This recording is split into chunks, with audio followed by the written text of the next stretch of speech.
웨비나 맛집 슈어드 IT 라이브에 오신 여러분을 환영합니다. 저는 기업 IT 담당자 커뮤니티 슈어드 IT의 장도환이고요.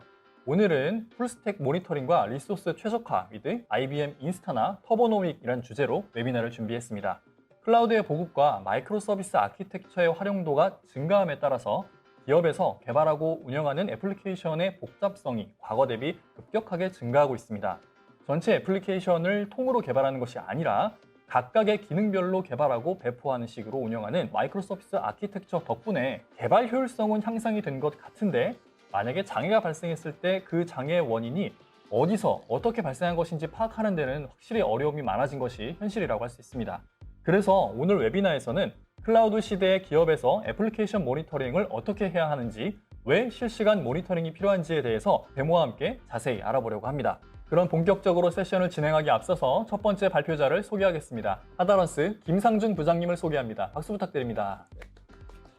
네, 안녕하세요. 저는 하다런스의 김상준이라고 하고요. 오늘 풀스택 모니터링 하는 거에 대해서 이제 주로 시연을 통해서 좀 말씀을 드리려고 합니다. 풀스택 모니터링이라는 아젠다의 제목을 뽑은 이유가 이 단어를 가지고 사람들이 다 다르게 생각하는 것 같아요. 풀스택 모니터링이란 단순히 무엇이다. 풀스택 모니터링이라고 하면은 뭐 애플리케이션에 있는 전체를 그냥 다 모니터링 하는 거로 생각을 하지 않나요? 다른 의미가 있는 건가요? 그게 맞는데 네. 다르게 생각한다고 하는 거는 이제 자기 상황에 따라서 생각을 한다라는 것이죠. 예를 들어서 개발자 입장에서는 네. 풀스택에는 자기가 개발한 어플리케이션 그리고 어플리케이션 서버 네. 그리고 하드웨어 또는 뭐 컨테이너 네네네. 이렇게 되겠죠. 그런데 실제 세상에서는 그 개발된 소스 코드가 호출하는 서비스들 그리고 그 서비스의 또 다른 스택들 이제 상당히 복잡하게 연결이 돼 있는데 네. 전부 다 자기 관점에서의 풀스택이 존재하는 상태가 되는 거죠. 개발자들이 자기가 개발한 그 환경은 각각 다 다를 거잖아요. 그렇죠. 그러면은 자기들만의 뭔가 풀스택 환경도 당연히 다를 테니까, 예, 그래서 뭔가 풀스택 모니터링을 했을 때 받아들이는 그런 관점이 조금 차이가 있을 수 있겠네요. 네, 그렇죠. 그리고 예를 들어서 시스템 아키텍처나 뭐 여러 아키텍처 분들이 생각하시기에는 네. 특히 시스템 관련된 아키텍처 분들이 생각하시기에는 당연히 OS, 네트워크, 그러겠죠. 프로세스 네. 이제 이게 풀스택으로 보이고 그 사람들한테는 뭐 개발 환경, 뭐 컨테이너 이런 거 관심 없을 거니까. 그렇죠. 네. 그래서 음, 저희가 일반적으로 풀스택이라고 하는 거는 네. 사실은 그분들 얘기가 다 맞았던 게 음, 기존의 마이크로 서비스 아키텍처가 오기 전에는 네. 그게 풀스택이 맞았죠. 왜냐하면은 음, 시스템이 상당히 단순하니까 네. OS 위에 뭐 자바 올라가고 네. 어플리케이션 서버 올라가고 네. 네. 그리고 어플리케이션 올라가고 그 네. 다음에 뭐 이게 데이터베이스를 호출하고 아, 또는 또 다른 왓스를 호출하고 그 구조가 다 거기서거기였으니까. 그렇죠. 네.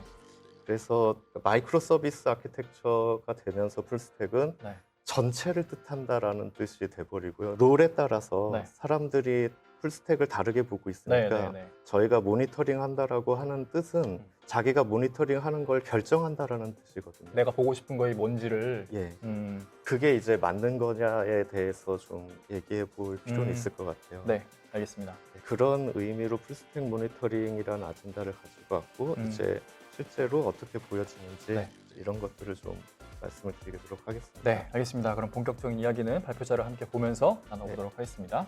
넷플릭스에서 얘기하는 우리 스케일에서는 자기들의 모든 시스템의 상태를 지속적으로 모니터링할 수 없다. 네.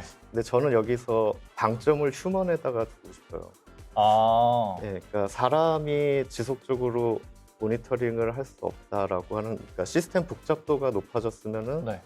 사람이 이거를 전체를 알 수 있겠느냐라는 건데 네. 데브옵스 팀들이 결성이 되고 네. 여러 가지 기술들을 사용하면서 개발을 한단 말이죠. 네. 그러면 이 중에서 어떤 것을 모니터링 해야 되느냐, 어떤 것이 모니터링 대상이고 어떤 것이 대상이 아니냐, 이거를 사람이 선택하면서 모니터링 할 수는 없다고 보거든요. 뭐 워낙에 다뤄지는 인프라도 다양해졌고, 그 다루는 그렇죠. 종류도 엄청나게 많고, 예. 시스템도 엄청나게 복잡하고, 예. 이걸 사람이 일일이 하나씩 본다는 건 이제 불가능에 가까운 거잖아요. 그렇죠. 모니터링이라는 단어가 주는 어떤 이미지라고 해야 될 것 같은데요. 네. APM 같은 이미지랄까. 아. 그래서 소스 코드가 몇 번째 줄이 어떻게 돌아가고 네.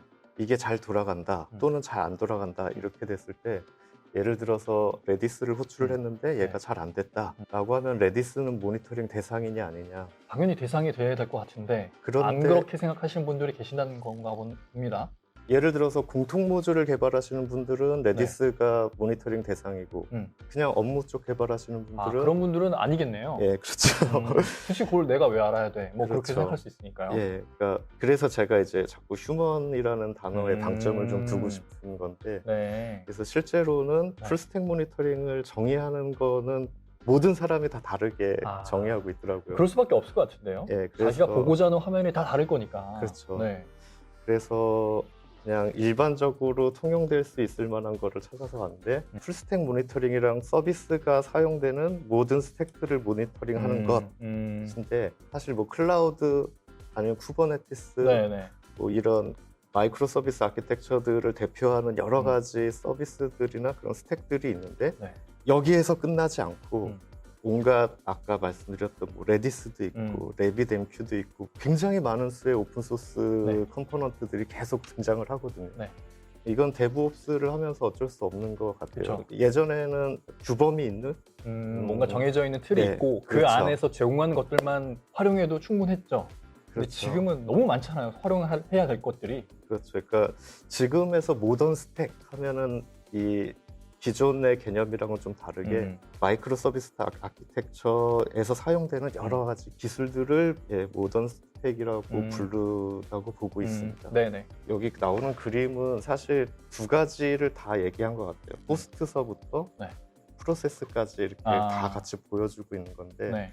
이 프로세스들은 전부 다 이 모던 스택에서 얘기하고 있는 뭐 도커라든지 네. 아니면 뭐 레빗엠큐도 있고 뭐 여기서 사용되는 여러 가지 데이터베이스들 뭐 몽고DB나 이런 것들을 다 보여주고 있거든요. 네네. 기존에 옛날에 쓰는 개념도 여기에 포함되어 있고 지금 오늘날에 사용되고 있는 모던 스택이라는 용어도 여기에서 이제 두 가지를 다 표현을 하고 있습니다. 과거부터 쭉 뭔가 시스템을 관리를 하시거나 개발을 해오신 분들의 풀스택 개념과 네. 현재 네. 최근부터 뭔가 이렇게 개발을 시작하신 분들의 풀스택 개념까지 싹 다 아우르는 거로 그렇죠. 봐야 되겠네요. 네, 그렇습니다. 단순히 이제 APM이다 이렇게 보는 개념이 아니고 네네. APM은 이 풀스택 모니터링을 구성하는 한 요소일 뿐이고 그렇죠. 극히 일부분인 거잖아요. 그렇죠. 네. 나머지들이 다른 스택들을 다 모니터링 해주는 기술들이 들어있다라는 거고요. 그러면은 모니터링은 누가 결정하냐? 모니터링 대상은 네네네. 그거를 이제 에이전트한테 다 맡기는 거죠. 아, 옛날에는 사람이 내가 이거 모니터링 해야지라고 직접 지정했었잖아요. 예, 그렇죠. 근데 이제는 한번 설치된 에이전트가 모니터링 대상을 알아서 자동으로 수집해서 보여준다. 그렇죠. 그래야지만 되는 거고 그리고 이제 시스템의 구조가 변경되거나 뭐 여러 가지 아키텍처가 네. 변경되고 네. 컴포넌트가 변경됐을 때 이게 아주 새로운 기술로 변경이 됐다라고 하더라도 네. 에이전트가 거의 일주일에 한 번씩 이제 업데이트를 해요. 아, 그래서 자기 서버에서 변화했던 것들을 네. 에이전트가 저절로 계속 감지하면서 새로운 기술이 나왔다고 하더라도 저절로 네. 모니터링을 할 수 있는 야, 이런 구조가 돼야지 우리가 이제 풀스택 모니터링을 할 수 있다. 아, 네. 그럼 그 모니터링을 수행하는 그 담당자가 네. 현재 우리 회사에 갖춰놓은 인프라 개발 환경이 이런 거야 라는 상태에서 뭔가 대대적인 업그레이드가 됐어요. 네. 사람이 직접 그 모니터링 대상을 선정하는 거라면 네. 뭔가 환경이 바뀌었을 때 빼먹는 게 분명히 생길 거잖아요. 그렇죠. 그리고 뭔가 장애가 발생했었을 때 이거는 기존의 그 환경이 아니라 네. 새로운 환경에서 뭔가 장애가 터졌기 때문에 발생한 전체적인 장애야라는 것도 사람이 선택하면 놓칠 수 있겠네요. 그렇죠. 그런데 에이전트가 해주면 그걸 자동으로 다 감지해서 업데이트를 해주니까 그런 걸 놓칠 이유는 없을 거고요. 네네. 그게 바로 풀스택 모니터링. 예, 그렇죠. 알겠습니다. 풀스택 모니터링 하면 예를 들어서 엔드 유저 모니터링 같은 경우에도 네. 사용자가 느려졌는데 네. 소스 코드 문제는 아닌 것 같다. 음, 그런데 느려진 게 나왔다. 네. 그럼 나보고 어쩌라는 거죠? 네. 그러니까요. 그럼 네. 이거 일단 모여봐. 그렇죠. 하나씩 이렇게 다 이렇게 따져보잖아요. 근데 네. 다 난 아니라고 하고. 네. 네. 근데 에이전트는 알고 있다 이거죠. 그렇죠. 그리고 아는 것뿐만 아니라 어떤 면에선 그것도 중요한 것 같아요. 사용자가 느려졌는데 네. 소스 코드에서 문제 없다. 그러면 자기는 관계 없는 거잖아요. 뭐 어떻게 보면 그렇죠. 네. 그러니까 그러면 진짜 담당자가 누군지를 빠르게 찾아갈 수가 있죠. 이제. 네. 근데 예전에는 하나 문제 터지면 이제 다 모여야지 네, 뭐. 다 모여서. 워룸 딱 모여갖고 그렇죠. 네. 자 까봐 한 다음에 네. 하나씩 다 보고. 네. 풀스택 모니터링이 잘 되고 그 다음에 옵저버빌리티로 넘어갔을 때 제 생각에는 옵저버빌리티가 끝나면은 이 옵저버빌리티를 통해서 얘 컨트롤 가능한 상태까지 만들 수 있느냐 이제 이 상태로 가는 건데 그래서 컨트롤 가능한 상태까지 가려고 하면 옵저버빌리티가 필요하고 네. 그리고 옵저버빌리티를 하려면 풀스택 모니터링이 필요하고 해서 오늘은 그 첫 번째 단계인 풀스택 모니터링으로 먼저 시작을 할 거고요. 네.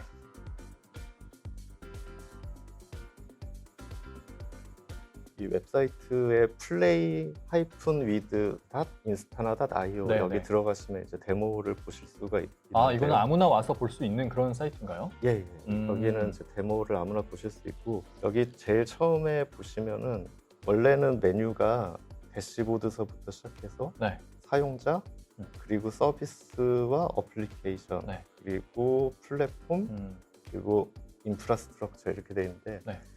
스택이라는 단어 자체가 아래서부터 쌓여 올라가잖아요. 그쵸. 그래서 저도 인프라부터. 설명을 스택처럼 네. 인프라부터 이렇게 좀 올라가는 걸로 네네. 하도록 하겠습니다. 알겠습니다. 여기에서는 이제 보여주는 게 가용성 존 또는 이제 사용자가 만든 존 이름으로 호스트들의 그룹을 이렇게 지어서 보여줄 수가 있어요. 네.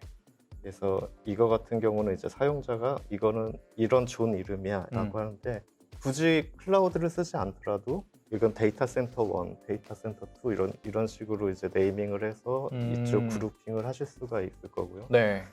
그리고 이 화면 보시면은 하얀색으로 나타난 거는 실제 서버고요. 네네. 그리고 이렇게 회색으로 된 것들은 서버리스입니다. 대부분은 당연히 클라우드에서 제공하는 뭐 데이터베이스나 큐나 뭐 이런 것들, 뭐 람다라든지 네. 이런 것들은 전부 다 이렇게 회색으로 표시가 되고 당연히 여기 있는 것들이 모니터링이 됩니다. 그래서 아까 PPT에서도 잠깐 보셨듯이 실제 설치하고 나면은 이렇게 호스트 안에 어떤 프로세스들이 있는지를 네. 쭉 보여주는데요. 네네. 일단 호스트를 먼저 선택해서 보시면 여기에 이제 모니터링 되고 있는 쿠버네티스 관련된 네. 컨테이너들과 컨테이너들의 서비스들이 모니터링이 되는 걸 보실 수 있습니다. 노드.js 관련된 것들이 3개가 있고 스프링 붓이 2개가 있고 네네. 도커는 뭐 어떤 식으로 돼 있다 이렇게 보여주는 거고요. 이것만 봐서 뭐 어떤 의미를 알 수 있느냐라고 하는데 그 여기 이렇게 색깔이 좀 달라진 것들은 네. 당연히 시비어리티에 따라서 뭐 노란색이나 뭐 붉은색 이렇게 해서 지금 제가 어떤 프로세스가 뭐 위험하다 이제 이런 것들 임계치를 넘었다 네. 이런 것들을 이제 다 보여주게 되죠. 각 호스트마다 어떤 프로세스들이 돌아가고 있고 그리고 상태가 어떤지 그리고 서버리스들의 상태는 어떤지 이런 것들을 다 여기 인프라스트럭처에서 모니터링을 하실 수가 있습니다. 네. 그리고 이제 두 번째 플랫폼인데 여기 화면에서는 쿠버네티스하고 클라우드 파운더리 이렇게 2개가 나오는데 네. 만약에 VM웨어 환경이시라면은 vSphere를 통해서 vCenter 쪽 정보를 여기다 넣으실 수 있어요. 그래서 말 그대로 플랫폼으로서의 정보들을 여기서 보여주는데 쿠버네티스 정보를 좀 보여드리도록 하겠습니다. 일단 쿠버네티스는 당연히 클러스터 단위로 이제 묶여서 모니터링이 되고요. 그리고 서머리 보시면은 쿠버네티스 모니터링 할 때 좀 한 가지 말씀드리고 싶은 게 있는데 예전에 쿠버네티스 모니터링 하시던 분들은 거의 다 프로메테우스로 네, 맞아요. 쿠버네티스 모니터링 하셨을 거예요. 네, 근데 거기서 나오는 메트릭들이 사실 여기서 다 보여지고 있다라고 생각하시면 되고 거기에 더해서 이제 서비스라는 개념, 그러니까 트랜잭션이 흘러가는 서비스라는 개념의 것이 이제 좀 더해졌다 이렇게 생각하시면 될 것 같아요. 많은 분들이 그런 것들을 좀 궁금해 하시더라고요. 프로메테우스 예전에 했던 거랑 메트릭이 같은 거 아니야? 뭐 근데 메트릭 정보야 뭘 쓰든 다 똑같을 거잖아요. 그렇죠. 그래서 실제로 되게 비슷비슷한 점은 있지만 이제 결국은 풀스택 모니터링이기 때문에 프로메테우스로 모니터링 하셨던 것들은 쿠버네티스에 대한 메트릭 정보인 거고요. 성능 정보인 거고 이 인스타나에서는 쿠버네티스 뿐만 아니라 이 안에서 돌아가는 어플리케이션과 그리고 그 서비스와 트랜잭션들 이것까지 다 묶어서 보여주는 거니까 약간 다르겠네요. 예, 개념이 좀 다르다 네네. 이지만 어쨌든 매트릭은 다 같이 제공하고 있습니다. 네네네. 이게, 이게 중요하겠네요. 예, 네. 처음에 많이 보시게 되는 게 이제 이벤트 같은 거 보실 텐데 네. 컨테이너가 리스타트가 제대로 됐는지 올라오다가 실패 난 게 있는지 없는지 이제 이런 것들은 쿠버네티스에서 나오는 정보를 통해서 이제 이 이벤트라고 따로 모아서 보여주고요. 네. 그리고 노드는 뭐 말 그대로 실제 물리적인 노드가 이제 나타나겠죠. 현재는 네. 3개를 쓰고 있고 네. 뭐 나중에 몇 개가 될지는 모르지만 뭐, 스케일 네. 정책에 따라서 계속 여기에 추가될 거니까요, 네. 그건. 저절로 변경이 될 거고요. 네. 네임스페이스는 기본적인 네임스페이스도 있겠지만 저희가 지금 사실 데모로 할 거는 이 로보샵이라는 거거든요. 이 로보샵에 관련된 네임스페이스에 있는 하드들이 어떻게 지금 동작하고 있는지 네. 네임스페이스를 볼 수 있고 디플로이먼트 이 정도로 보여드릴 수 있을 것 같고요. 그리고 이제 파드 같은 경우는 실제 이게 파드 목록인데 네. 여기도 보시면 49개 이렇게 돼 있으니까 보기가 생각보다 네, 좀 어려운데, 불편하죠. 네. 여러 가지 방법이 있겠죠. 여기서 어... 오늘은 로보샵만 볼 거니까 네. 예, 로보샵에 대해서 이렇게 음. 따로 모아서 보거나 네. 또는 맵으로. 예, 맵으로 해서 이렇게 보거나 어... 이런 식으로 해서 쿠버네티스의 상태에 대해서 모니터링을 하실 수가 있습니다. 제가 지금 조금 놀랐다고 해야 될까요? 이게 방금 저 검색창에다가 키보드로 그냥 로보샵을 치셨잖아요. 예. 타이핑하는 단어에 맞게 테이블이 실시간으로 바로바로 변하더라고요. 네네. 보통은 근데 저기에 타이핑한 다음에 검색 버튼 눌러야지 한 2, 3초 뒤에 뜨잖아요. 아, 네. 이게 혹시 데모 사이트라서 이렇게 빠른 건가요? 아니면 원래 인스타나가 이렇게 쾌적한가요? 아, 인스타나가 원래 다른 솔루션에 비해서를 말씀을 드려야 될지 말아야 될지 네. 제가 좀 고민하고 근데 있어서 저는 일단 이런 풀스택 모니터링에서 데모를 본 게 이게 2번째인데 네. 뭐 이런 옵저버빌리티라고 하는 걸 한번 본 적이 있어요. 근데 네. 그때는 역시나 웹에서 돌아가는 거는 네, 타이핑 치고 검색 버튼 누르면은 한 1, 2초 뒤에 이제 딱 그 리스트는 뜨고 네. 근데 이거는 타이핑 치면서 그 철자에 맞는 것들이 계속 보여지더라고요. 실시간으로 바로바로. 이거를 만약에 인스타나를 지금처럼 사스 형태로 사용하지 않고 네. 온프레미스 형태로 만약에 설치해서 쓰시는 분들은 아실 네. 텐데 네. 인스타나가 데이터베이스를 되게 여러 가지로 구성해서 쓰고 있거든요. 아, 네. 그래서 최적화가 굉장히 잘 돼 있습니다. 아. 어떤 거는 어떤 데이터베이스에 쓰고 어떤 거는 어떤 데이터베이스 오, 쓰고 이렇게 네. 돼 있어서 네. 모니터링 하실 때 속도가 생각보다 잘 네. 나오실 거예요. 아, 네. 뭐 어떻게 보면 되게 마이너인 거긴 한데 예. 그냥 어쨌든 쓰는 사람 입장에서는 쾌적한 게 되게 좋잖아요. 그렇죠. 네, 그런 면에 있어서는 엄청 사용자 경험은 되게 좋은 것 같습니다. 네, 그리고 인스타나가 1초 단위 모니터링을 되게 예. 이제 많이 얘기하고 있으니까 네. 당연히 UI의 반응 속도도 네. 빠르게 설계할 아. 수밖에 없고 아, 그러네요. 그런 생각해보니까. 것도 있습니다. 네, 네. 1초 단위 모니터링 하는데 화면에 뜨는 건 5초 뒤에 뜨고 이러면 말도 안 되잖아요. 그렇죠. 네. 쿠버네티스 관련해서는 아까 말씀드렸던 로보샵 가지고 잠깐 좀 말씀을 드리면은 네. 어떤 것들이 디플로이 돼 있고 음. 파드들은 어떻게 돼 있다. 그리고 또 파드 상태에 들어가서 보시면은 네. 뭐 CPU, 메모리, 네. 현재 스테이터스가 어떤지, 페이지가 어떤지 이런 것들이 이렇게 나오고요. 네. 그리고 컨테이너 스테이터스에 지금 제가 짚고 들어간 건 몽고DB인데 몽고DB가 이렇게 잘 들어가고 네, 있다. 네. 그리고 당연히 드릴다운이 되겠죠.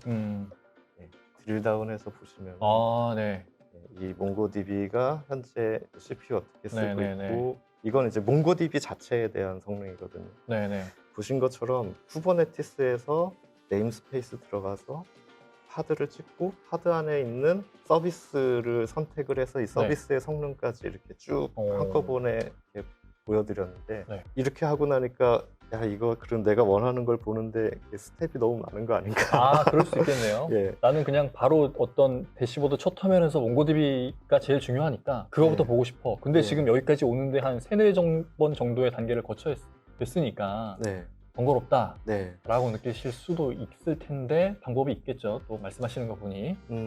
일단 이런 거 같은 경우는 그 사용자 대시보드를 만들어서 보시라라는 거가 제일 저희가 레코멘드 하는 거고요. 네네. 그리고 두 번째는 너무 많은 정보를 하나면에서 볼 수 있는 방법이 없다라는 아. 거거든요. 지금은 이 상태까지만 보여드린 거지만 실제로 이게 엔터프라이즈급으로 확장됐다고 보실 때 네. 실제로 어느 하드에 네. 어떤 서비스가 어떻게 동작하고 있다, 노멀 상태의 스테이터스가 그렇게 중요하지 않다라는 걸 아시게 될 겁니다. 이제는 인프라도 했고 이제 플랫폼도 했으니까 이제 네, 실제로 어플리케이션을 보게 될 텐데요. 네. 이게 가장 APM에 가까운 게 그쵸. 아닌가라고 생각을 하고 있고요. 네. 이 어플리케이션은 제가 화면을 가지고 설명을 드릴 만한 게 구글 같은 데서 이제 정의해 놓은 키 매트릭, 골든 매트릭 이런 이거는 꼭 봐야 돼. 네, 네. 그런 내용들이 있는데 네네. 이제 사실은 여기서 빌트인으로 나온 이 대시보드의 맨 위에 있는 세 가지가 그거라고 생각하시면 될 거예요. 네. 그래서 지금 요 시간대 총 호출수가 어떻고 에러가 얼마나 났고 그리고 응답 시간이 어떻게 네네. 됐다. 이제 네. 이런 것들이 꼭 봐야 되는 키 매트릭이고요. 네. 여기 프로세싱 타임이 있는데 이건 좀 옛날 APM 보시던 분들이 좀 이해하기 편하신 걸 거예요. 그러니까 총 시간은 1.18초인데 이 어플리케이션 서버가 수행한 시간은 5초, 데이터베이스 5초 뭐 이렇게 해가지고 네. 이만큼이 걸린 거다라는 네네. 거고, 그리고 이제 이 레이턴시가 응답 시간인데요. 디스트리뷰션으로 바꾸면은 표준 편차에 의해서 이렇게 데이터들이 나오는데 네.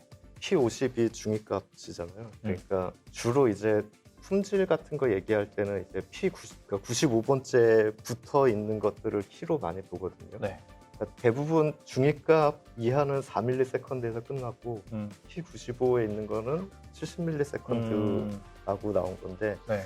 이게 어플리케이션 품질에 영향이 있는지 없는지는 사이트마다 다 다르겠지만 뭐 어느 정도 기준을 어떻게 설정하느냐에 따라 다를 테니까요. 예, 이렇게 해서 보시면은 P95에 있는 그 모든 트랜잭션이 다 검색이 됩니다. 네. 그래서 이런 것들이 어떤 그 트레이스를 거쳤는지가 쭉 나오게 되는데 이게 여기 보시면은 결국 DB에서 제일 오래 걸렸네요. 뭐 셀렉트, 뭐 CT에서 하는데 73ms가 걸렸다. 뭐 이렇게 해서 드릴다운을 트랜잭션까지 들어가게 된 건데 네. 아까 말씀드린 것처럼 이 P95의 기준을 어떻게 두느냐 이거는 사이트마다 다 다르실 거고요. 그리고 서비스마다도 다 다를 겁니다. 예를 들어서 데이터베이스가 70ms가 걸리는 게 맞는지 아니면 마스만 어플리케이션 서버만 70ms가 걸리는 게 맞는지 또는 이렇게 생각해 볼 수도 있어요. MQ를 넣어놨는데 이 Q를 지나가는 속도가 몇 밀리세컨드일지 그래서 그런 것들을 그러면 세세하게 어떻게 설정을 하느냐라고 하면은 사실은 이제 이 어플리케이션즈라는 데서 이렇게 정의를 해놓을 수가 있어요. 자기 각각의 관점으로. 네네. 그래서 그 임계점에 미달하는 게 얼마나 되고 뭐 충족하는데 얼마가 되고 그래서 그거 이상으로 지연 시간이 발생하는 거면 애플리케이션 성능에 문제가 좀 있네. 라고 판단해서 뭔가 튜닝 작업도 해야 되고 할 수 있겠군요. 그렇죠. 근데 주로 이것도 이제 두 가지로 볼 수 있는데 그렇게 기술적인 요소로 볼 수도 있고 또 하나는 그냥 비즈니스로 묶어버리는 거죠.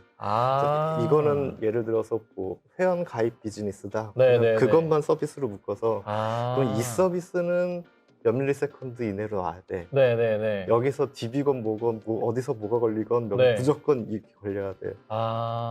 또는 그냥 아예 떼놓고서 기술만으로 여기서는 이 서비스는 뭐 10ms보다 높으면 안 된다 이렇게 하셔도 되고 이거는 서비스 간에 중복이 돼도 되고 제한이 없거든요. 서비스를 어떻게 만들든지. 그래서 제가 인스타나를 처음 알게 됐을 때 이거에 되게 흥미를 많이 가져서 서포트에다가 한번 물어봤어요. 이거 몇 개까지 할 수 있어요? 그러니까 기술적으로 언리미티드라고 나왔는데 100개도 못 만들어가지고 근데 어떤 식으로 중복이 되건 상관이 없이 하실 수 있으니까 자기가 만들고 싶은 거 그리고 이게 한 명이 쓰는 게 아니잖아요. 그러니까 그렇겠죠. 모든 참여자들이 자기의 관점으로 이 서비스를 만들어서 하시면 되겠습니다. 제가 요번에 만든 거를 하나 보여드릴 텐데요. 요거는 제가 이렇게 따로 로그인 안 한 게 제가 지금 구글로 로그인을 하고 있는데요. 이거는 많은 분들이 좀 물어보셔서 제가 이거 일부러 구글로 로그인을 하고 있는 거고요. 사스일 때도 되고 온프레미스일 때도 되지만 인스타나 같은 이제 풀스택의 레인지를 갖고 있는 모니터링을 쓰는 사용자는 네. 예전처럼 뭐 운영팀 이렇게 쓰는 게 아니고 모든 사용자들이 쓰고 있으니까 그럼 이 계정 언제 다 만드냐. 아. 네, 그래서 이제 만약에 엔터프라이즈로 구글 쓰시면 구글로 하실 수 있고 오, 네. MS가 제공하는 AD 쓰시면 네. AD로 하실 수 있고 음. 그 외에 그 표준적인 사물을 쓰신다면 사물 가지고도 연동을 하실 수 있다라는 거를 보여드리려고 아. 예, 제가 일부러 구글로 로그인을 한 거고요. 그러면 그냥 회사 내부에 뭐 그룹웨어 같은 거 쓰면 그 네. 그룹웨어에서 사용하는 그 계정 그대로 그렇죠. 인스타나에 로그인해서 쓸 수 있다는 거잖아요. 네. 음.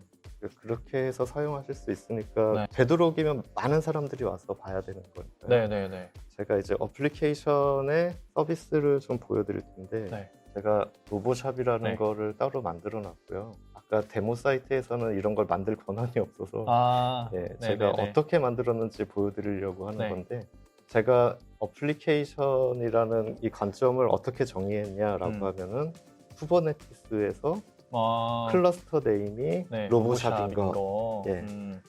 또 당연하게도 뭐 호스트가 모인 것, 네네. URL이 모인 것, 아, 도메인이 그렇게 모인 것, 사용자가 임의로 이렇게 예.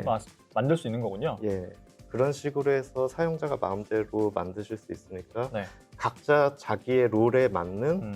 어플리케이션 퍼스펙티브를 만드셔서 네. 거기에 만든 품질 관리를 하실 수 있고 음. 거기에 맞는 성능 모니터링을 하실 수가 있습니다. 네.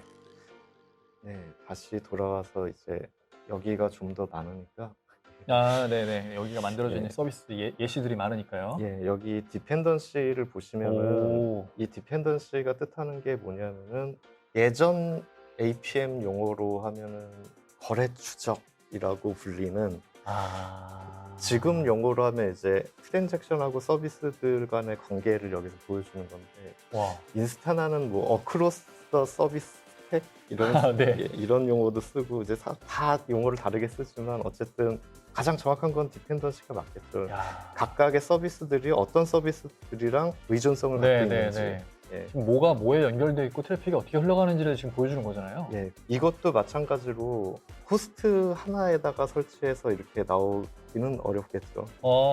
네네네. 필요한 모든 호스트에 다 설치를 해야 되고 네. 쿠버네티스 같은 경우는 인스타나에서 자꾸 쿠버네티스 얘기가 많이 나오는 게 쿠버네티스의 경우는 아주 편해요. 쿠버네티스에 설치하면은 각각의 노드에 다 인스타나 에이전트가 같이 설치가 되면서 말 그대로 풀스택이 저절로 되고 그러겠네요.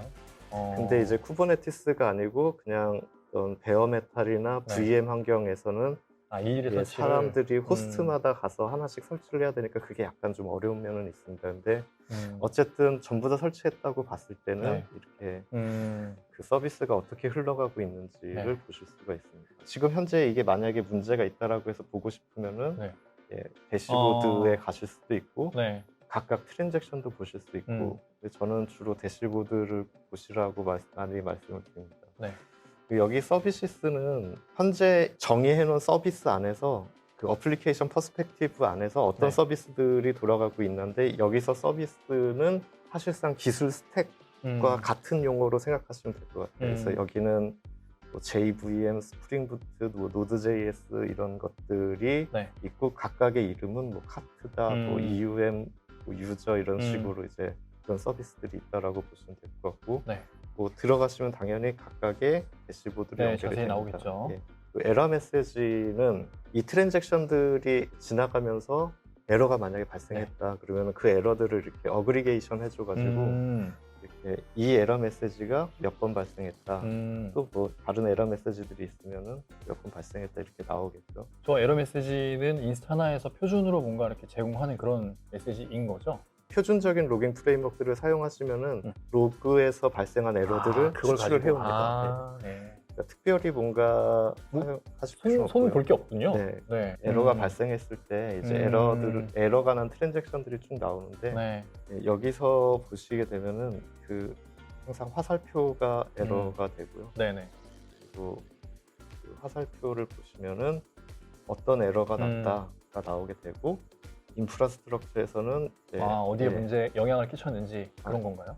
이 스택이 나오는 거죠. 이 어플리케이션은 어느 서버 어느 어디에 노드, 있는 건지. 예, 어느 파드, 네. 그리고 어떤 서비스에 어떤 애가 에러를 낸 거다라고 네, 네, 보여주는 네. 거고요. 네. 그리고 이제 보시면은 네, 여기 스택 트레이스가 나오는데 이렇게 해서 스택 트레이스에서 여기 뭐 60번째 라인이라고 했으니까 60번째 라인에 이렇게 하이라이트가 야. 돼 있고 네, 여기에서 이제 이런 에러 메시지를 네. 냈다라고 보여주는 거죠. 야, 그럼 이거는 저 소스 코드만 수정하면 되는 거잖아요. 그렇겠죠. 아니면은 뭐 외부적인 문제일 수도 있고 아, 네. 예, 여러 일단은 뭐, 가지가 네. 있으니까. 일단은 저기서 에러가 발생했다라는 예. 거니까요. 예. 네. 그래서 실제로 누가 보더라도 얘가 이게 어느 쪽 코드에서 문제가 일어났구나라고 인지하실 수도 있고 어떤 네. 메시지가 얼마나 많이 났는지도 네, 네. 인지하실 수도 있습니다. 네. 이제 에러는 이런 식으로 쓰이는 거고 네.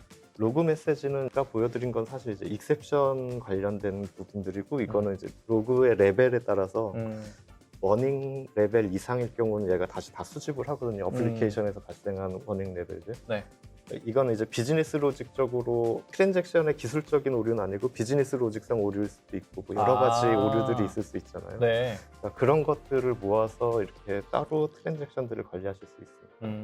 뭐 기술적인 오류는 아니지만 우리가 비즈니스 프로세스상 네. 이렇게 진행되면 안 되는데 네. 라는 것들을 모아서 보여주면 나중에 뭔가 개선할 때 활용할 수 있겠네요. 네, 그렇죠. 그래서 로깅을 어떤 식으로 어떤 전략을 갖고 만드는지는 사실은 이제 다 개발하시는 그렇죠. 그럼 개발자들의 몫이니까. 다들 전부 다 표준은 있으실 거예요. 네네. 그 표준대로 하시겠지만 어떤 표준을 갖췄던 간에 결국 로그 레벨이 높다라는 거는 분명히 수집할 의미가 있고 그런 것들에 대해서는 이제 인스타나가 알아서 이제 네. 수집을 하고 네네. 그걸 어그리게이션해서 이제 보여주게 됩니다. 네네.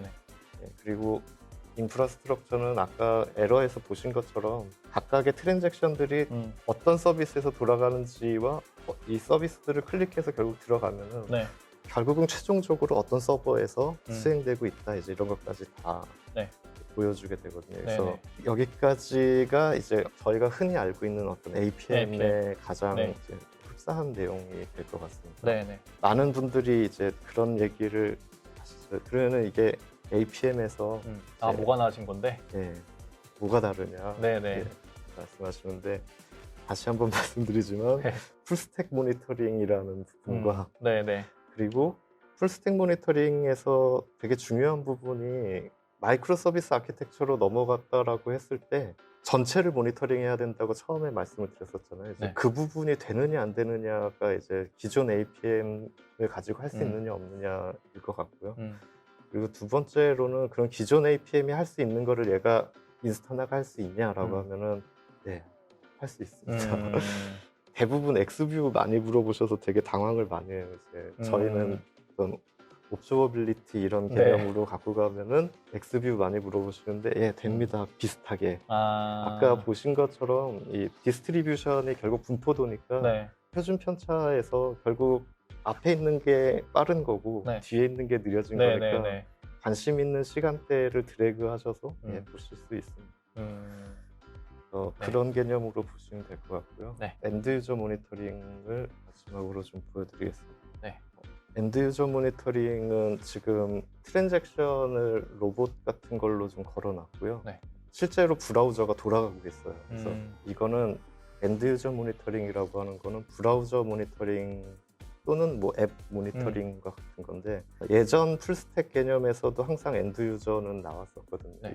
지금도 마찬가지고 엔드 유저 모니터링은 상당히 중요한 이슈인데 뭐 예전이나 지금이나 사용자 모니터링은 비즈니스 관점에서 굉장히 중요하다고 그쵸, 반드시 보고 필요하죠. 있죠. 그래서 제가 경험했던 사용자 모니터링을 사람들이 어떻게 쓰고 있고 그걸 인스타나로 어떻게 쓸지를 좀 보여드리려고 하는데요. 네네. 여기도 마찬가지로 제일 중요한 메트릭들을 위에다가 보여주고 있는데 네. 페이지 로드가 어떻게 됐고 그 트랜지션이 얼마나 됐고 로드 타임이 얼마고 뭐 이런 것들을 보여줍니다. 네. 사실 서머리 정보로 사람들이 뭔가 정보를 많이 알아내지는 못해요. 왜냐하면 한 사이트 내에서 페이지들도 엄청나게 많고 그쵸. 어떤 애는 엄청나게 느리고 어떤 애는 엄청나게 빠르고 뭐 네. 이런 것들이 있어서 실제로 그렇게 큰 의미는 갖고 있지 않지만 어쨌든 오버뷰를 한다라는 개념으로 보시면 될 것 같고요. 네. 느린 순으로 보겠다 또는 이제 에러가 많은 순으로 보겠다 이제 네. 이런 식으로 해서 보실 수도 있고 네. 나중에 스피드 괜찮네요, 이 탭은. 예, 필터를 통해서 한 번 더 보여드리겠지만 이제 스피드라는 개념이 아마 많은 분들이 아시는 게 이걸 거예요. 내비게이션 타이밍이라고 해서 W3C에서 정의한 브라우저 속도에 대한 매트릭이거든요. 네. 그러니까 이렇게 하고 나니까 여기에 있는 각각의 매트릭들을 사용자가 다 알아야 되냐 이제 이런 문제도 좀 있어요. 네. 이거 사용자 관심도 없을 것 같은데. 예, 이거 하다못해 담당하시는 분들도 이거는 진짜 말 그대로 프론트엔드 개발자 분들이 아는 네. 용어 아니냐 이제 네네네. 이렇게 되는데 그래서 이제 구글에서 페인트 타이밍이라는 용어도 만들었고 네. 그리고 여기서 맨 아래 보시면은 타임 투 퍼스트 바이트라고 해서 네. 이제 제가 봤을 때는 이 두 가지를 거의 키로 보시면 되고 나머지는 좀 참고용으로 보시면 될 것 같은데 네. 타임 투 퍼스트 바이트는 뭐냐면은 말 그대로 첫 번째 바이트가 브라우저로 응답 받은 시간이에요. 요청하고 응답 올 때까지 네. 걸린 것. 응답 페이로드가 몇 바이트짜리가 올지는 모르지만 어쨌든 네, 첫 네, 번째 네. 바이트 받는 거는 서버가 응답해 준 시간이잖아요. 저게 빠르면 빠를수록 일단 쾌적한 사이트로 인지되겠네요. 그러니까 네트워크하고 서버까지는 빠르다라고 느끼겠죠. 하긴 뭐 거기서 불러오는 어떤 이미지나 이런 것들의 용량이 얼마나 될지는 나중 문제고 그렇죠. 일단은 이 사이트가 지금 정상적으로 잘 돌아가고 있긴 해. 네, 네. 네. 그러면 이제 개발자들과 시스템 엔지니어들의 어떤 네. 네, 이건 내 문제가 역시 아니었어. 사이트 로딩 속도가 느린 게 이게 너네가 네. 쓸데없이 용량을 너무 큰 걸 사용해서 그래. 뭐 그렇게 할 수도 있겠네요. 네. 또는 도메인 네임 서버를 찾는데 오래 걸릴 수도 있고 또는 정말로 PC의 성능이 낮아서 접속하는 사람의 예, 네네. 네트워크 속도도 있지만 네. 브라우저 그리는 렌더링하는 시간도 그쵸, 있고 그쵸. 이러니까 그럴 수 있죠. 예, 그런 것들을 여기서 이제 페인트 타이밍이라고 하는 거는 첫 번째로 그리기 시작한 시간 그리고 이제 이거 끝난 시간하고 이제 비교해서 나중에 보시면은 네. 결국은 이건 PC가 그리는데 느렸다 아니면은 네트워크가 느렸다 이제 이런 것들을 아실 수 있는데 그럼 내가 이거 알아서 뭐 할까라고 생각하시겠지만 이거 구매하신 분들의 이거 사용하시는 많은 분들이 네네. 이거 어떻게 쓰시냐면은 네. 주로 지역이라기보다는 지점별로 네네. 속도가 어떤지 알고 싶어 하세요. 이게 대기업들 같은 경우에 이제 각각 지점들이 많이 있잖아요. 그쵸. 같은 일을 하는 지점들이 많이 있는데 네. 각각의 네트워크들은 다 다른 거를 쓸 수밖에 없고 지금 뭐 옛날처럼 VAN 같은 거 설치해가지고 전용선 설치해서 이렇게 하는 건 아니니까 네네네. 그래서 이제 각각 네트워크 벤더들도 다르고 환경이 다 달라요. 네. 이 상태에서 어느 지점이 지금 현재 느리게 서비스하고 있나 그렇게 느리게 서비스 됐을 때 우리의 비즈니스 하는데 문제가 있는지 없는지 네. 이런 것들도 아셔야 되기 때문에 그런 관점에서 보신다고 생각하시면 될 것 같고요. 어차피 뭐 똑같은 지점에서도 똑같은 서비스를 제공하는데 어느 지점은 아까 저 퍼스트 바이트 그게 네. 되게 빠르고 어디는 네. 느리고 아니면 네. 어디는 똑같은데 저 구글에서 알려줬던 저 페인트 타이밍 예. 저게 또 차이가 나고 이러면은 어디가 문제인지를 정확하게 파악할 수 있겠네요. 그렇죠. 게다가 옛날처럼 사용자에게 지급되는 PC가 다 같은 환경일 수도 있겠지만 다를 확률이 훨씬 높죠. 예, 이게 감가상각에 의해서 네. 누구는 최신 거 쓰고 최신 거 쓰고 누구는 이렇게 좀 쓰고 하다 오래됐고 보면 네네. 클레임이 걸려오는 것도 그러면은 그러네. 느린 PC가 하는 건지 아니면 네네네. 뭐 최신 PC가 하는 건지 그러네. 물론 이게 PC까지 알아주는 건 아니지만 네네. 예, 그렇게 해서 아실 수 있다고 생각하시면 될 것 같습니다. 뭐 저 페인트 타이밍이 느리다면은 네. 이 문제는 PC를 교체하시면 됩니다. 라고 응대할 수도 있는 거니까요. 그렇죠. 네. 그래서 이제 이런 관점으로 많이 쓰인다라고 좀 말씀을 드리고요. 네, 그리고 알겠습니다. 이제 지오메트리 같은 경우는 대부분 우리는 뭐 해외에서도 많이 하시면은 여러 국가가 아름답게 나오겠지만 네네. 뭐 국내에만 있다면은 크게 의미는 없겠네요. 네, 그리고 이제 엔드 유저에서 마지막으로 보여드리고 싶은 거는 이제 HTTP 리퀘스트에 관련돼서 뭔가의 콜이 들어왔다, 네. 클레임이 들어왔다라고 가정을 하고 데이터 태그로 사용자 아이디 같은 거를 좀 넣을 수가 있는데요. 네. 사용자 아이디가 이런 사람이다 네.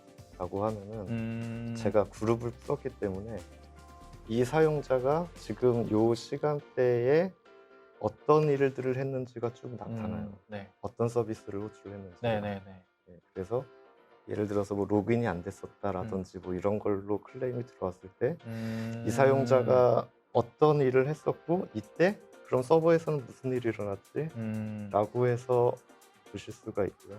사용자 시간은 어떻고 서버에서는 몽고DB에서 뭐 이런 일들이 이때 이만큼 걸렸었다. 이렇게 해서 이제 사용자 아이디로부터도 추적을 하실 수가 있고 네. 워터폴 차트라고 해서 네. 그 브라우저에서 보실 때 개발자 도구에서 나오는 각각의 컴포넌트들이 얼마나 걸렸고 실제 서버에서는 얼마나 걸렸는지 서버 쪽 트랜잭션을 알고 싶으면 이 백트레이스에서 이렇게 보실 수가 있습니다.